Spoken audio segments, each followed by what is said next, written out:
How do we know we're speaking with our DD relatives with the Ouija board? I spoke of this aloud here, and you have to press play to hear it. My family, devout Christians, hold the belief that spirits communicated with Throg. Ouija boards are not the souls of deceased humans, but rather demons masquerading as our loved ones. This theory is grounded in the Christian understanding of the afterlife, where it's believed that human souls are more likely to ascend to heaven than linger on earth. This raises a significant question. If our departed relatives are in heaven, then who are we actually communicating with through a Ouija board? Considering that many Ouija boards are more commonly commercially produced with no inherent spiritual properties, essentially being made into toys for our entertainment, it's perplexing that real communication with the spirit realm could occur through such an object. If so, this leads to a deeper question about this. If our loved ones are in a completely different dimension, such as heaven, how could they possibly hear us through a Ouija board? It suggests that if communication does happen, it's not with our departed relatives, but potentially with demonic entities, posing a dangerous risk. This danger is not just theoretical.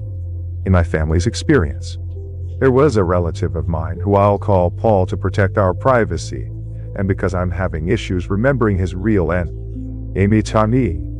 Paul frequently used a Ouija board and had tragically died in a car accident, foreknowing his death.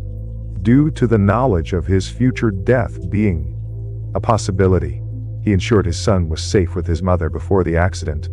His wife, who we'll call Mary because I can't remember her name, was also involved in the accident and suffered severe brain injuries. Despite the grim prognosis that she would permanently be a vegetable, through self-care, prayer, and adherence to a biblically inspired diet alongside medical treatment, she made a remarkable recovery. Her journey from a near-fatal condition to wellness is a real miracle. My mom was shocked to see how pale his wife looked before the accident during her use of the Ouija board. The woman was as pale as a ghost in the face. This happened in Houston, Texas, and the woman, who had previously suffered a severe injury from a car accident, admitted she had been using a Ouija board.